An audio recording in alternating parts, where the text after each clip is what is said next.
If your revenue drops the moment you stop taking calls, that's not a time management problem. That's a money model problem. And the fix isn't working less or raise your rates. It's building the right model for where you actually are in your business. In this video, I'm breaking down the 4 expert business models and being really specific about which one fits which stage. Not which one sounds best and not which one your favorite podcast host is raving about, but which one is actually built for your capacity, your audience, and your next move. Here's the trap most experts fall into. They're successful at one-on-one work. They're fully booked, they have strong referrals, really good revenue, and they hear you need to build a course and they think it's an escape. They think it's an escape from trading time for money, an escape from client drama, an escape from sales calls and proposals, but they skip past the question that actually matters, which is escape to what? And right now, there's a lot of noise in the market about whether that switch from one-on-one to online programs is even worth making.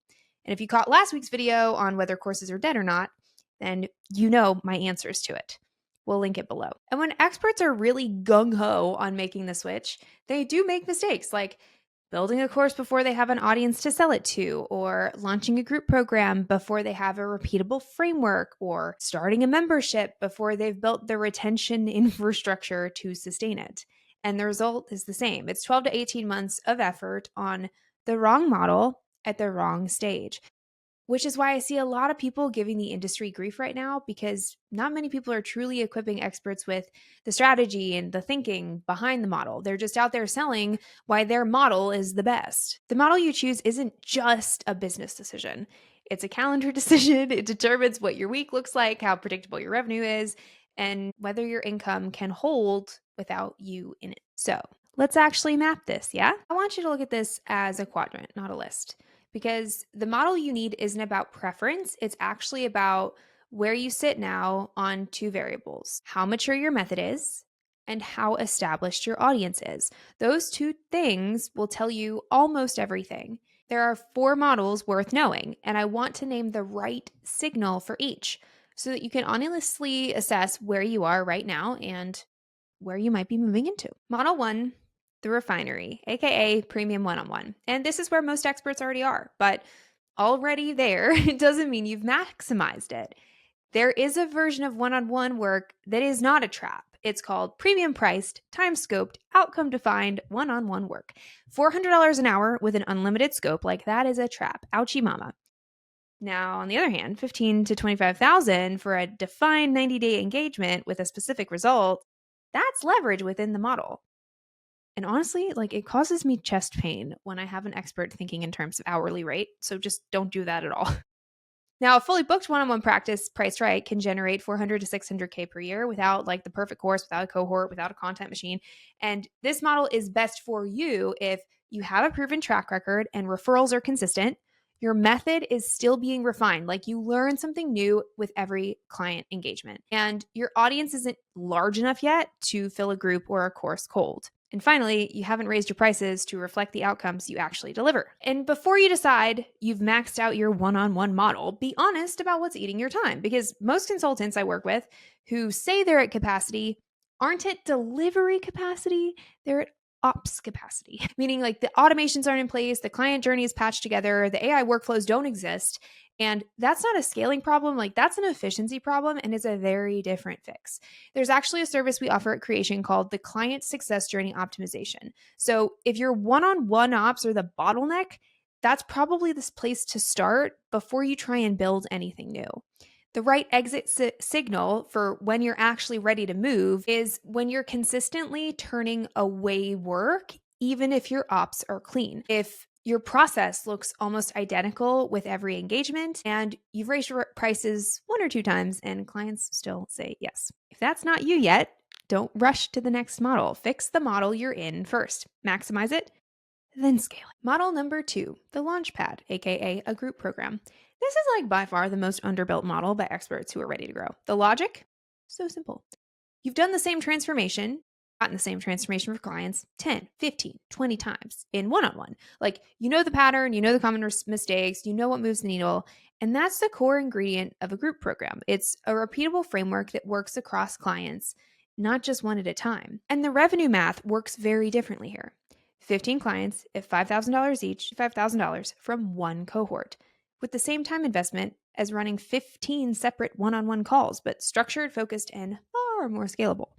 And this model is best for you if you have a method you've run repeatedly in one-on-one work, if your clients benefit from peer accountability and networking and masterminding, not just your direct input, if you're comfortable selling an enrollment and not just taking a referral call, and you're open to building the offer before the content, meaning sell it first, build it with the cohort.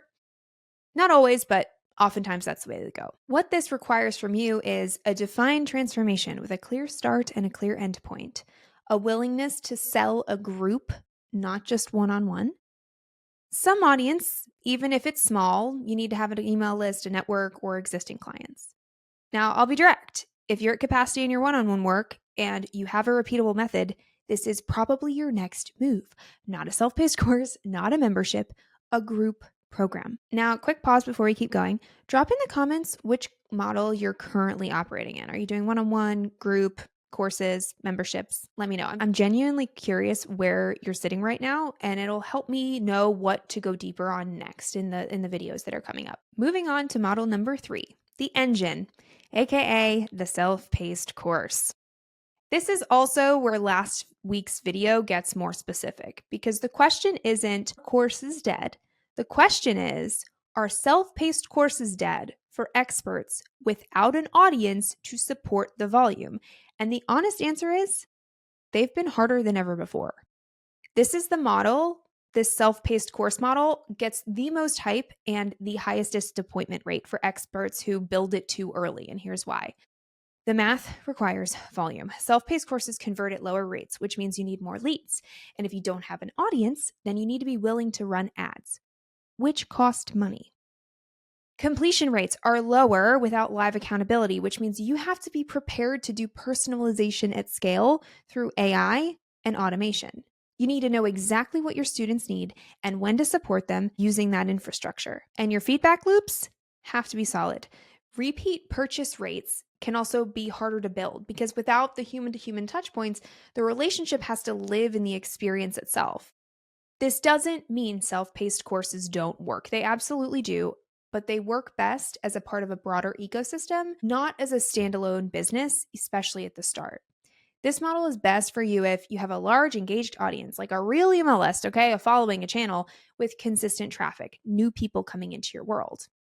If the transformation you offer is teachable and self-contained and doesn't require you to diagnose every situation for every single person, which most expertise you can get to that point with the right instructional design. And it's specific, truly specific with all-star messaging, specific enough that the right person sees your offer and immediately thinks, this was made for me. If you want a lower barrier entry point to your world, something that creates a real return on ad spend without being the center of your revenue. Now, the right signal to exit into this model is your audience is regularly asking for resources they can work through on their own. If you've already sold group or a one-on-one offer and want to serve people who aren't ready for those higher ticket services yet, build this after you've built proof and audience, okay? Not before. And finally, model number 4, the hub, aka membership. Now, the appeal here is so obvious. Recurring revenue, predictable cash flow, a baseline that's there before the month starts. Now, the challenge is that memberships are hard to sustain early, and they can be the most operationally demanding of the 4 models to run well. Low monthly price means you need high volume. High churn means constant recruiting just to stay flat. And if your content output dips, retention drops fast. I want you to think about this through the lens of software. Think about a niche piece of software that you actually pay for, like not a Google Workspace, something smaller, something more specific to how you work. And ask yourself honestly, why do you keep paying for it? Probably not because you love it, but because it's woven into how you work. Leaving it would cost you something, and that's the standard a great membership is built for. Not like this content is good, but I would have to reorganize how I operate without this. Now, this model is best for you if your expertise is an ongoing transformation. It's not a one-time thing, but a continuous resource that your clients return to. If you've already proven your value through one-on-one or group work, then people know what they're getting to when they commit to you monthly. It's also a good sign. This model is also good for you if you have the ops infrastructure or the team to manage recurring access challenges, content, and a community without it falling on you personally. And you got to be willing to track data, like genuinely churn rate, engagement, content consumption. Like you need to know your numbers here, okay? Now, right signal to exit off at this model is past clients are asking to like stay connected after their program ends. Really good sign. If you have consistent content or insight cadence that would hold retention, okay? Something like quarterly planning that your students want to stay activated in and engaged with so that they can continue to see results. If you're building this as your layer on top of your premium offer, not as a replacement, but an add on or a continuity service. Don't make this your first model. Build the authority first. The membership is the long game for most of the clients in our world and not the starting point. Now, here's the thing I want you to sit with before we get to the decision framework. Maybe you already jumped there. Pull back. Every single one of these models has two non negotiables in common. They all require a curriculum and they all require a client experience. It doesn't matter if it's a premium one on one engagement, a group cohort, a self paced course, or a membership. The quality of what you deliver and how it's structured is what determines whether your program gets results, earns referrals, and holds its price point. A great model with a weak curriculum is still a weak business, and a great curriculum delivered through the wrong problem is really just an expensive frustration. And that's the part that most experts underestimate. They spend all their energy picking the model and almost none of it on actually building the learning experience inside of it. The model is the vehicle, and the curriculum and the client experience are the engine. You need both. And while we're here, the pricing isn't set by the model. Listen, a membership could be $19 a month, it could be $1,500 a month. A group program could be $2,000, it could be $25,000. The price, that's determined by your positioning and your client's willingness to spend, not the format you deliver in. So, here's how you actually decide. Ask yourself these 3 questions. Number 1, how big is your current audience right now? If you don't have an audience or it's really small, start with the premium one-on-one or a small group program. You need relationships and trust, not traffic. If you have a meaningfully sized audience, then you have more options. Self-paced courses and memberships start to make more sense. Question number 2, how repeatable is your method? If you're still figuring it out and evolving, then stay in the one-on-one and keep refining. But if it's locked in with consistent results, consider the group program. You're ready, baby. And if your method is fully codified, teachable, step by step, think about a course or maybe even a certification program now that you can document and scale. Question number 3, what do you want your calendar to look like in 12 months? Like, be honest whether you want live delivery, async delivery, a mix of the two. The model you choose is the model you have to show up for. So don't build something you're going to resent in a year.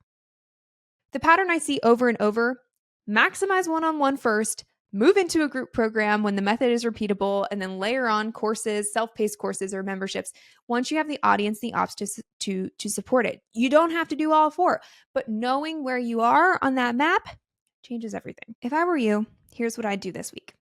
Number 1, map where you actually are, not where you want to be, but where are you? What's the revenue? What's the audience? How repeatable is your method? Look at that. Number 2, identify your right next model using those 3 questions. Write it down, commit to it. If you have to go back and listen again, go back and listen again.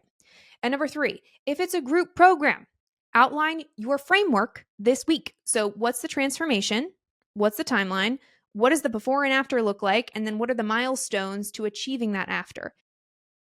That you can sell before you ever build the content. And if you've already got the proof that you can deliver results and you know your next move is a scalable program, but you don't want to build it yourself, that's exactly what we do at Creation. We take the method out of your head, we structure it, we build it, and we hand it back to you ready to sell, or maybe even sold.